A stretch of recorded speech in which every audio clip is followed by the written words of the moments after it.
¿Está usted segura?, preguntó el oficial del registro civil por última vez, rompiendo el denso silencio de la pequeña oficina en Mérida.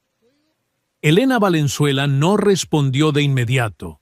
Simplemente apretó el bolígrafo con tanta fuerza que sus nudillos se tornaron de un blanco fantasmal, casi translúcido bajo la luz amarillenta. La lámpara fluorescente sobre su cabeza emitía un zumbido intermitente, como el estertor de algo que se niega a morir, mientras el aire se sentía cargado con el olor a papel viejo y el juicio silencioso de los presentes. Con un trazo firme y desesperado, firmó el documento que cambiaría su vida para siempre. Elena Valenzuela, la única heredera del prestigiado Grupo Valenzuela y descendiente de una de las fortunas más antiguas de Yucatán, ya acababa de unir su destino al de un hombre que vestía botas gastadas y una chaqueta manchada de aceite de motor. Escuchó las risas sofocadas detrás de ella, pequeñas dagas de desprecio que provenían de los pocos conocidos que se habían enterado del evento. Sintió el peso de cada mirada en esa oficina gubernamental de paredes grises, presionando la parte posterior de su cuello como una tachuela oxidada que buscaba su vulnerabilidad. «Ha perdido el juicio por completo», susurraron algunos, mientras otros se preguntaban con qué clase de desgracia la habrían amenazado para que aceptara semejante humillación pública. Sin embargo, justo cuando el hombre a su lado extendió la mano para tomar el bolígrafo, todos los teléfonos en la habitación comenzaron a vibrar simultáneamente, creando un coro metálico que erizó la piel de los presentes. Un temblor de incertidumbre recorrió a la pequeña multitud mientras sacaban sus dispositivos de los bolsillos, y en cuestión de segundos, las expresiones de burla se transformaron en una mezcla de confusión, incredulidad y alarma absoluta. Los mercados financieros acababan de dar un vuelco tectónico que nadie había previsto en sus análisis matutinos. Algo enorme, algo de proporciones globales, acababa de suceder en el hermético mundo de las altas finanzas, haciendo que las acciones de las empresas más sólidas oscilaran violentamente. Un hombre que había permanecido oculto durante más de una década, enterrado bajo capas de empresas fantasma y titulares borrados deliberadamente, acababa de resurgir en las terminales de noticias de todo el mundo. Elena, sin embargo, no miró su teléfono, pues su atención estaba fija en el hombre que ahora era su esposo. Observó la calma inquebrantable de su mandíbula y la firmeza de su mano mientras firmaba el acta matrimonial con una caligrafía impecable y decidida. Él escribió su nombre, Diego Herrera, sin vacilación alguna, sin rastro de teatro o espectáculo, ni siquiera con un leve parpadeo de emoción en su rostro curtido por el sol. Luego, colocó el tapón al bolígrafo y lo dejó sobre el escritorio con una suavidad perfecta, casi ceremonial, que contrastaba con el caos que empezaba a estallar a su alrededor. Elena aún no lo sabía, pero el hombre con el que acababa de casarse por obligación era la razón exacta por la cual todos los teléfonos en esa habitación no dejaban de sonar con noticias de colapsos y adquisiciones. El Grupo Valenzuela había sido su herencia, pero también su prisión de cristal desde que tenía uso de razón, una jaula de oro donde aprendió que el apellido Valenzuela cargaba un peso tremendo en la ciudad. Creció entendiendo que el precio de llevar ese nombre era la obediencia total a los designios de su padre, Gerardo Valenzuela, un hombre que no era cruel como los monstruos de los cuentos, sino como los arquitectos implacables. Gerardo estaba convencido de que cada muro que construía alrededor de su hija era para su propia protección, sin darse cuenta de que la estaba dejando sin aire. Fue un martes de marzo cuando la llamó a la biblioteca de la mansión familiar, un espacio que siempre olía a cuero antiguo y cera de limón. Elena acababa de regresar de León, Guanajuato, donde había pasado 3 años construyendo una carrera genuina como analista financiera, lejos de la sombra asfixiante de su apellido. Había sido buena en su trabajo, incluso brillante, pero su padre la había convocado de vuelta hacía 6 meses con una sola frase que no admitía réplica: «La empresa te necesita aquí». Elena entró en la biblioteca y encontró a su padre sentado tras su escritorio de caoba maciza, mientras su madrastra, Paola, permanecía de pie junto a la ventana, observando el jardín como si el destino de la familia no mereciera su atención directa. Su tío Claudio, el hermano menor de Gerardo, estaba hundido en un sillón de orejas en la esquina, haciendo girar perezosamente un vaso con un líquido ámbar que despedía un aroma intenso a roble. «Siéntate, Elena», dijo su padre con una voz que no dejaba lugar a la discusión, mientras señalaba la silla frente a él. Ella obedeció, sintiendo un nudo de ansiedad formándose en su estómago, presintiendo que la noticia no sería de su agrado. Gerardo le dijo la verdad sin preámbulos, lo cual era su particular forma de mostrar misericordia en los momentos de crisis absoluta. El Grupo Valenzuela no estaba simplemente pasando por una mala racha, se estaba desmoronando desde sus cimientos debido a una serie de decisiones arriesgadas.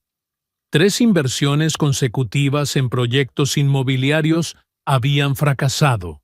Una adquisición apalancada había salido terriblemente mal y el retiro de un socio institucional clave los había dejado expuestos. En 6 semanas, a menos que ocurriera un milagro financiero, se verían obligados a declarar una bancarrota estructurada que acabaría con el legado de 3 generaciones. Elena escuchó cada palabra en silencio, sintiendo cómo el suelo bajo sus pies parecía desplazarse ligeramente, como si la realidad misma se estuviera agrietando. «Hay una solución», continuó su padre, aunque su mirada evitaba encontrarse con la de su hija en ese momento crucial. Ella no esperaba lo que vino después. Un acreedor misterioso, a través de una compleja cadena de sociedades de cartera, había aceptado extender una línea de vida crítica al Grupo Valenzuela. Pero no pedía acciones ni intereses astronómicos a cambio de su ayuda financiera. Pedía algo mucho más personal y arcaico: un matrimonio que sellara la alianza entre ambas partes y garantizara la estabilidad de la empresa a largo plazo. Elena lo miró fijamente, con los ojos abiertos por la sorpresa y la indignación que empezaba a hervir en su pecho. «Su nombre es Diego Herrera», dijo Gerardo con una nota de cautela en su voz. «Él es un hombre del lugar. Sé perfectamente lo que es un matrimonio transaccional», interrumpió Elena con una voz plana y gélida.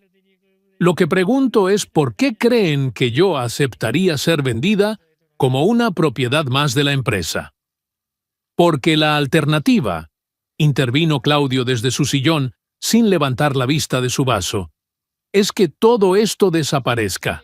La mansión, los departamentos, el personal y tu propio futuro». Paola se volvió desde la ventana con una expresión de fingida preocupación que no llegaba a sus ojos calculadores. «No te estamos pidiendo que lo ames, Elena. Te estamos pidiendo que seas práctica y pienses en el bienestar de todos nosotros». «¿Quién es él exactamente?», preguntó la joven. El silencio de su padre fue casi imperceptible, pero cargado de una tensión que Elena no pudo ignorar. «Es un padre soltero, un hombre sencillo que vive de manera modesta», respondió Gerardo finalmente. Tiene una hija pequeña y se dedica al trabajo manual. Es pobre, sentenció Elena con amargura. Eso es lo que me estás diciendo. ¿Quieres que me case con un hombre sin dinero para salvar a una compañía que tampoco tiene dinero? El acuerdo ya ha sido redactado y los términos están establecidos, concluyó su padre, cerrando la carpeta sobre el escritorio como si el asunto estuviera zanjado. Ella miró a los tres, notando la compostura estudiada de su padre, la frialdad de Paola y la indiferencia de Claudio. El precio para mantener todo este imperio, dijo ella lentamente, soy yo misma. Nadie en la habitación se atrevió a corregirla, confirmando con su silencio la cruda realidad de su sacrificio. La oficina del registro civil era pequeña, carecía de eco y mantenía ese olor penetrante a papel viejo que parecía impregnar todo lo que era burocrático. Diego Herrera ya estaba allí cuando Elena llegó acompañada de su tía, quien actuaba como testigo oficial del enlace. Era más alto de lo que ella había imaginado, con una constitución delgada pero fuerte, un cabello oscuro que necesitaba un corte urgente y una mandíbula cubierta por una barba de un par de días.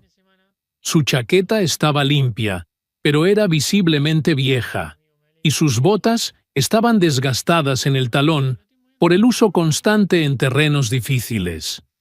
Mantenía las manos sueltas a los costados, mostrando una tranquilidad que desconcertó a Elena desde el primer segundo. Él la miró cuando ella entró, pero no lo hizo con hambre, y ni con el triunfo de un hombre que sabía que estaba recibiendo algo por encima de su posición social. La observó con una especie de firmeza cuidadosa, como un hombre que ya había decidido cómo iba a transcurrir ese día y había hecho las paces con las consecuencias. Ella no le dirigió la palabra antes de la ceremonia. Apenas se permitió mirarlo mientras el oficial leía los artículos del Código Civil que los unirían legalmente. Tras la firma y el revuelo de los teléfonos, salieron del edificio hacia un mundo que ahora era diferente para ambos. Diego vivía a 20 minutos del centro de la ciudad, en un barrio que alguna vez fue de clase trabajadora y que ahora se encontraba en una etapa ambigua de cambio. Las casas eran pequeñas pero sólidas, rodeadas de árboles grandes y antiguos que daban una sombra acogedora a las calles empedradas. Y era un lugar silencioso de una manera particular, el tipo de vecindario donde la gente vive sus vidas de forma auténtica en lugar de representarlas para los demás. Su casa era un bungalow de los años 40, con una puerta principal pintada de un verde bosque y un porche que se inclinaba casi imperceptiblemente hacia la izquierda.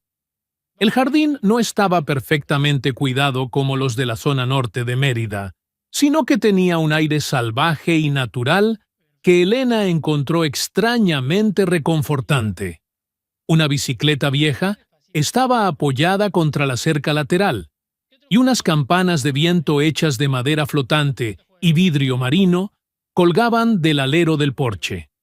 Elena se quedó en la puerta con su única maleta de ruedas, que había empacado como si se fuera a un viaje de 2 semanas, porque no se había permitido pensar más allá. Ni Diego abrió la puerta principal y la mantuvo abierta para que ella pasara, un gesto sencillo que Elena aceptó con un leve asentimiento. El interior era pequeño y sin pretensiones, con techos bajos y suelos de madera original desgastados hasta alcanzar un color miel cálido que invitaba a caminar descalzo. La cocina era visible desde la entrada, un espacio pintado de amarillo, con ollas de cobre colgando de un estante y un frutero rebosante sobre la barra.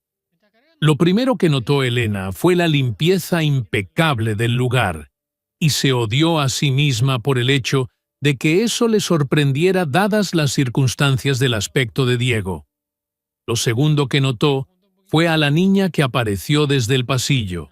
Una pequeña de 8 años, menuda para su edad, con el cabello oscuro de su padre y una expresión de curiosidad absoluta. No llevaba una camiseta con un diagrama del sistema solar y sostenía un libro sobre criaturas de las profundidades marinas entre sus manos pequeñas. La niña miró a Elena con intensidad, evaluándola sin prejuicios, mientras Elena intentaba asimilar que ahora formaba parte de esa pequeña familia. «Hola», dijo la niña con voz clara. «¿Vas a vivir aquí ahora con nosotros?»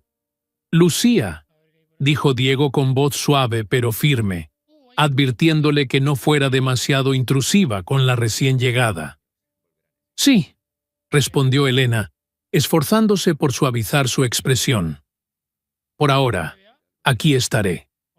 Lucía consideró esta respuesta con la seriedad enfocada de alguien que archiva información importante en su mente. Luego, con una sonrisa tímida, preguntó: «¿Quieres ver mi habitación? Tengo una colección de piedras». «Tal vez más tarde, Lucía», contestó Elena. «Está bien». La niña miró a su padre y añadió: «Papá, ella es muy bonita». «Lo sé», respondió Diego simplemente, haciendo que Elena apartara la mirada hacia la ventana. En los días que siguieron, Elena se dedicó a mapear la geografía de la casa y sus ritmos diarios como si fuera una espía, catalogando un territorio extranjero y potencialmente peligroso. Diego se despertaba a las 5:30 de la mañana, y ella podía escucharlo moverse sigilosamente por la cocina, preparando todo para el día. Para cuando ella salía de su habitación a las 7, el café ya estaba hecho y siempre había algo de comida preparada sobre la mesa: huevos motuleños, fruta fresca o pan dulce. Él nunca anunciaba que la comida estaba lista. Simplemente la dejaba allí como una oferta silenciosa, que ella aceptaba porque el hambre era más fuerte que su orgullo. Él era mecánico y trabajaba en un taller independiente situado a 3 cuadras de la casa, un lugar con un letrero pintado a mano y un estacionamiento que olía permanentemente a aceite y metal. Diego salía cada mañana a las 7:15 y regresaba puntualmente a las 6 de la tarde, siempre con las manos manchadas de la jornada de trabajo. Los martes recogía a Lucía temprano de la escuela para llevarla a sus clases de natación, y los jueves ayudaba en el club de ciencias del colegio, según pudo deducir Elena por las conversaciones que escuchaba. Él no le pedía nada, no intentaba imponer sus horarios sobre los de ella, ni ofrecía explicaciones innecesarias sobre su vida. Elena encontraba este comportamiento mucho más inquietante de lo que habría sido una hostilidad abierta, pues la indiferencia de Diego la obligaba a enfrentarse a sus propios prejuicios. Una tarde, al regresar de una breve caminata, encontró sus zapatos de tacón, unos elegantes ejemplares de cuero italiano que se habían raspado contra el pavimento, puestos junto a la puerta. Para su sorpresa, el raspón era invisible y el cuero brillaba como si fueran nuevos. Habían sido reparados con una maestría que no esperaba de un mecánico de barrio. No dijo nada durante la cena sobre los zapatos, y Diego tampoco mencionó el favor, manteniendo ese pacto de silencio que empezaba a definir su convivencia. Lucía, por el contrario, era una fuente inagotable de conversación, y esa noche estaba entusiasmada hablando sobre un documental que había visto en la escuela sobre las fuentes hidrotermales. Hay criaturas que viven allá abajo que no necesitan la luz del sol para nada, explicó la niña con la convicción evangélica de una nueva conversa científica. Usan los químicos de las rocas para sobrevivir. Han estado allí por quizás 1.000 millones de años, aisladas de todo lo que conocemos. 1.000 millones de años, repitió Diego, siguiendo el hilo de la conversación con genuino interés por el conocimiento de su hija. Tal vez eso es lo que piensan los científicos, continuó Lucía. Papá, ¿crees que podría haber algo viviendo en el fondo de nuestro océano que aún no hayamos encontrado? Probablemente sí, respondió él con seguridad. El mar es demasiado vasto para que lo sepamos todo. Lucía pareció satisfecha con la respuesta, y luego se volvió hacia Elena con ojos inquisitivos. ¿Tú qué piensas, Elena? ¿Crees en los monstruos marinos? Creo que el océano está mayormente inexplorado, respondió Elena tras una pausa. Cada año se descubren especies que parecen sacadas de la ciencia ficción. ¿Te gusta el océano?, preguntó Lucía, con esa magnífica falta de timidez propia de los niños que no entienden de complicaciones adultas. No lo conozco lo suficiente, admitió Elena. Podríamos ir algún día, sugirió la niña con entusiasmo. Papá me lleva a la costa a veces. Hay un lugar con pozas de marea que es increíble. Elena miró su plato, sintiendo una extraña calidez en su pecho que no supo identificar de inmediato. Tal vez, dijo finalmente, y fue la primera vez que no respondió con un no rotundo a una invitación de esa pequeña familia que, sin quererlo, empezaba a derribar sus muros. Elena no era una mujer que ignorara las incongruencias, pues su formación como analista le permitía detectar patrones extraños antes incluso de poder articular qué estaba mal exactamente. Era una habilidad casi instintiva: mirar una hoja de balance y sentir que un número no encajaba, o percibir una estructura que parecía sólida, pero mostraba fracturas ocultas. Comenzó a sentir esa sensación de disonancia alrededor de Diego Herrera, aproximadamente a las 3 semanas de haber iniciado su arreglo matrimonial. Todo empezó con un pequeño detalle durante una videollamada que Elena mantenía con un antiguo colega de León para discutir algunos proyectos de consultoría independientes. Ella estaba en la cocina llenando su taza de café cuando la llamada terminó, sin darse cuenta de que Diego estaba allí, lavando los platos del desayuno con parsimonia. «Lo siento», dijo ella sintiéndose un poco invadida. «¿Y estaba hablando demasiado fuerte?» «No», respondió él sin volverse. «Pero la estructura de permuta que te están proponiendo solo funciona si los supuestos de rendimiento subyacentes se mantienen estables». Elena se detuvo en seco, con la cafetera a medio camino de su taza, y lo miró con una mezcla de desconcierto y sospecha. Si sus proyecciones de tasa de capitalización fallan por más de 40 puntos básicos, todo el acuerdo se revertirá en su contra, añadió Diego con naturalidad. Esa es una observación extremadamente específica, dijo Elena, dejando la taza sobre la barra. ¿Dónde aprendiste sobre tasas de capitalización y estructuras de permuta financiera? Diego dejó el vaso que estaba secando en el estante y se volvió hacia ella, con una expresión neutra que no revelaba nada. «Lo leí en alguna parte», respondió simplemente, mientras se secaba las manos en un paño de cocina y salía de la habitación hacia el taller. Elena se quedó allí de pie, dejando que su café se enfriara, mientras su mente intentaba procesar cómo un mecánico de barrio podía manejar conceptos financieros tan complejos con tanta facilidad. 2 semanas después, ocurrió otro incidente que aumentó sus sospechas cuando regresaba del jardín y encontró a Diego hablando por teléfono en el pasillo de la entrada. Él hablaba con una voz baja y pausada, pero Elena logró captar fragmentos que no encajaban en absoluto con la vida de un reparador de autos. La posición de Singapur. Dije que la mantuvieran. No la toquen hasta que yo lo ordene, decía él con una autoridad fría. La adquisición de Harris es un no rotundo. Los pasivos no están valorados correctamente en el precio de cierre. Díganles que no estoy disponible. Diego colgó el teléfono justo cuando Elena cruzaba el umbral de la puerta y la miró sin cambiar un solo músculo de su rostro, como si no hubiera dicho nada fuera de lo común.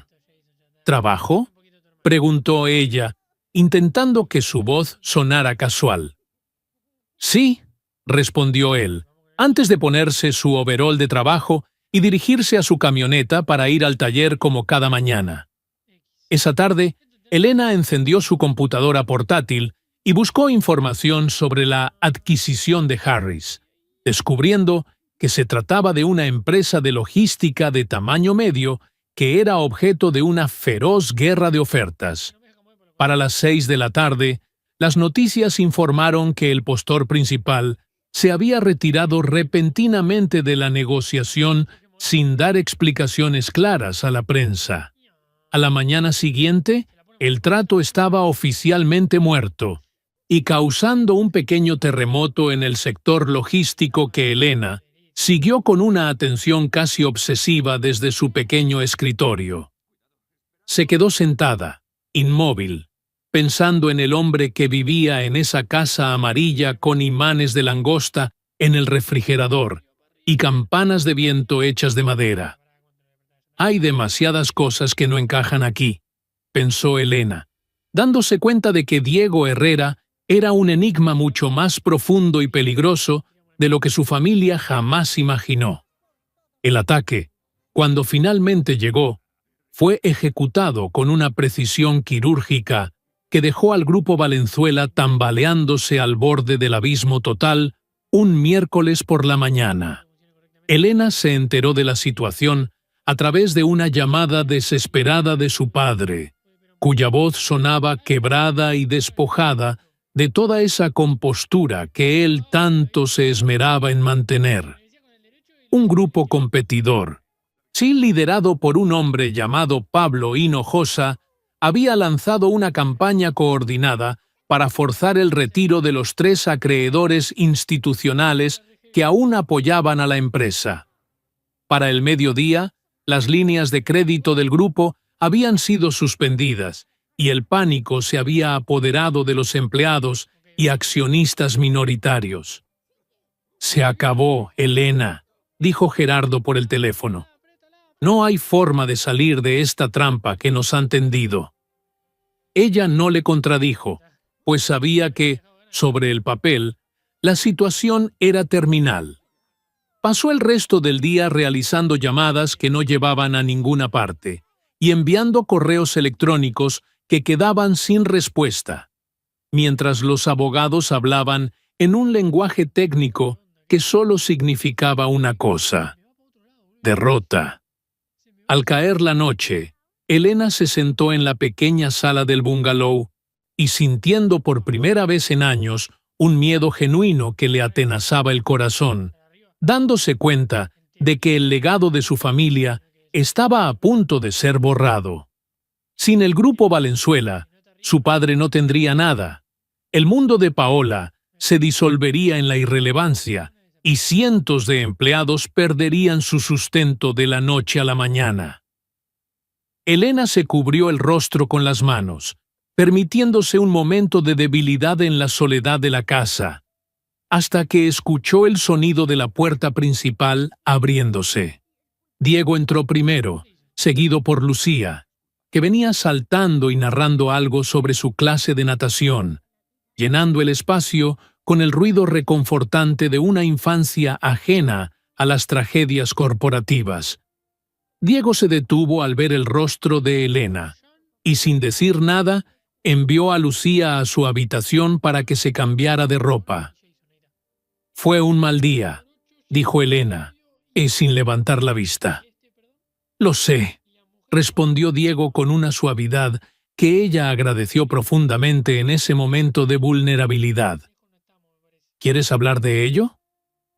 «No», No creo que haya nada que decir que pueda cambiar el resultado final, contestó ella con amargura. Diego asintió y se dirigió a la cocina, donde Elena pudo escucharlo moviéndose con esa calma eficiente que lo caracterizaba. Después de un rato, él regresó con 2 tazas de té caliente, no de café, intuyendo que era lo que ella necesitaba para calmar sus nervios, y se sentó en el sillón frente a ella en silencio. Se quedaron así durante 20 minutos, compartiendo el peso del silencio mientras la voz de Lucía llegaba desde el pasillo, explicándole algo a sus juguetes con entusiasmo. «Todo va a caer», dijo Elena finalmente, rompiendo el silencio con un hilo de voz. «A veces las cosas tienen que caer para que podamos ver qué hay debajo», respondió Diego, envolviendo sus manos alrededor de la taza. «¿Es la empresa lo que realmente querías salvar por ti misma?» Elena lo miró con sorpresa. «¿Qué quieres decir?» «Pregunto si es lo que querías o lo que te dijeron que debías querer», aclaró él, dejando la pregunta en el aire mientras ella se quedaba sin respuesta, dándose cuenta de que ni siquiera ella lo sabía con certeza. Esa noche, Elena durmió mal, despertándose a las 4 de la mañana con una sensación de inquietud que la llevó a la cocina por un vaso de agua fresca. Al mirar por la ventana hacia la calle, notó que la camioneta de Diego no estaba en su lugar habitual, lo cual le pareció extraño dada la hora. Se quedó allí un largo rato, observando la oscuridad, hasta que el cansancio la venció de nuevo y regresó a la cama con más preguntas que respuestas en su mente. Por la mañana, las noticias trajeron una novedad que dejó a todo el mundo financiero de Mérida y del país con la boca abierta y los ojos fijos en las pantallas. Un fondo de inversión anónimo, operando a través de una entidad con sede en Luxemburgo y sin directores públicos, se había movido con una rapidez asombrosa para rescatar al Grupo Valenzuela. El fondo había comprado las deudas de los acreedores que se habían retirado, ofreciendo una prima generosa, y había extendido un puente operativo completo a la empresa bajo términos extremadamente favorables. No se habían declarado condiciones públicas, pero el resultado era innegable. El Grupo Valenzuela estaba a salvo de la quiebra, y Pablo Hinojosa había sido derrotado en su propio juego de sombras. Elena se sentó a la mesa con su café, mirando el asiento vacío, donde Diego desayunaba cada mañana, sintiendo un escalofrío recorrer su columna vertebral. Semanas después, se llevó a cabo la gala anual de la Fundación Mares, un evento al que Elena asistía desde que tenía 16 años y que reunía a lo más selecto de la sociedad yucateca en un hotel histórico. Ella había intentado evitar ir este año, pero su padre insistió en que su ausencia sería interpretada como una debilidad que la empresa aún no podía permitirse mostrar. No había planeado llevar a Diego, pero él se ofreció a acompañarla con una naturalidad que la desarmó por completo. Lo miró, vestido con su overol de trabajo y con las manos aún manchadas, y estuvo a punto de decir que no era necesario, pero algo en su interior la hizo cambiar de opinión. «Sí», dijo ella, sorprendiéndose a sí misma. «Me gustaría que vinieras conmigo». Cuando Diego salió de la habitación para ir al evento, vestía un traje oscuro de una calidad que Elena reconoció de inmediato como alta costura, aunque él no hizo ningún comentario al respecto. Él no dijo nada sobre el vestido de Elena, que era de seda azul marino, y le había tomado casi una hora elegir. Simplemente la miró con una chispa de aprobación en los ojos y preguntó si estaba lista. El lobby del hotel estaba lleno de rostros conocidos, directores de bancos y competidores que llevaban máscaras de cortesía, mientras evaluaban a cada recién llegado con ojos de águila. Elena sintió las miradas fijas en ellos y cómo, con una curiosidad innegable, se deslizaban hacia el hombre que caminaba a su lado con una seguridad que no correspondía a un mecánico. El primer incidente ocurrió en el guardarropa, donde un joven empleado de seguridad, sintiéndose importante en su puesto, detuvo a Diego con un gesto grosero. «Señor, ¿podría mostrarme su invitación personalizada?», preguntó el joven con tono condescendiente. Elena, que iba un paso adelante, se volvió de inmediato con la barbilla en alto. «Él está conmigo. Es mi esposo», dijo con una voz que no admitía réplicas, haciendo que el empleado se apartara con una disculpa apresurada. El segundo incidente de la noche ocurrió durante la hora del cóctel, cuando Gabriel Wong, un hombre que no sabía distinguir entre hacer contactos y cazar presas, y se acercó a ellos con una sonrisa depredadora. «Elena, querida», dijo él, besando su mejilla antes de clavar su mirada en Diego. «He oído mucho sobre tu cambio de vida. ¿Y qué es lo que haces exactamente, Diego?» «Trabajo mecánico», respondió Diego sin inmutarse, sosteniendo la mirada de Gabriel con una calma gélida que pareció incomodar al otro hombre más de lo que quería admitir. «Ah, entiendo. ¡Qué rústico!», añadió Gabriel con una risita antes de alejarse, dejando tras de sí un rastro de desprecio que Elena sintió como un insulto personal.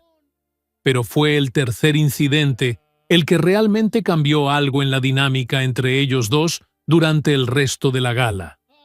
Un hombre corpulento con un reloj de oro excesivamente grande, cuyo nombre Elena no recordaba, pero cuyo rostro emanaba arrogancia, se detuvo frente a Diego cerca de la barra.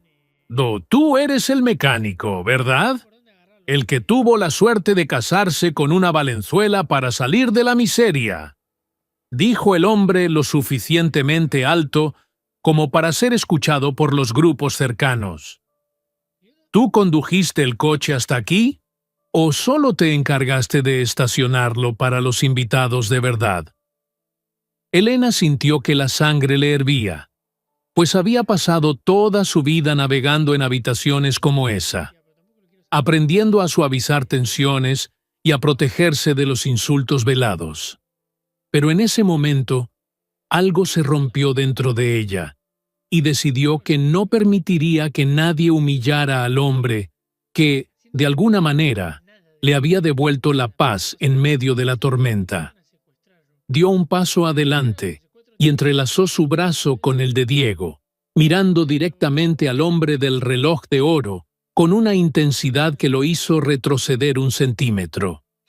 «De hecho», dijo ella con claridad, «él es mi esposo, y si quieres conservar tu invitación para el evento del próximo año, te sugiero que aprendas a mostrar el respeto que su posición merece».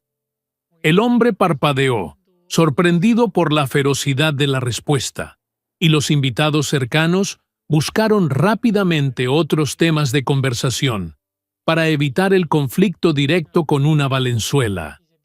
Diego no reaccionó de manera visible, pero Elena pudo sentir, a través del ligero contacto de su mano en su brazo, cómo una tensión que él había estado manteniendo se relajaba ligeramente. Fue un suspiro invisible, como el de un hombre que ha estado cargando un peso inmenso, y finalmente encuentra un lugar donde apoyarse, aunque sea por un momento fugaz.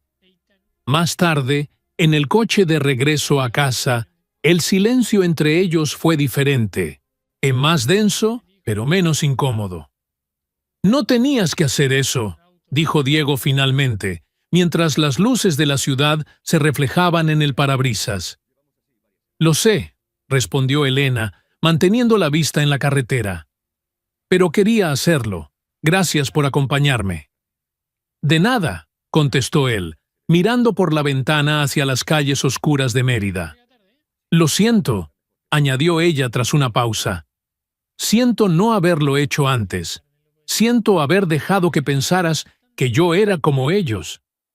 Él no respondió de inmediato, pero puso su mano sobre la de ella por un breve segundo. Un gesto de perdón silencioso que valía más que 1000 palabras en esa noche de revelaciones y cambios internos. La lección que la vida nos enseña, especialmente cuando los años han plateado nuestro cabello y las manos han aprendido el valor del esfuerzo real. ¿O es que la verdadera riqueza no reside en las cifras de una cuenta bancaria, sino en la autenticidad de los vínculos que forjamos en la adversidad?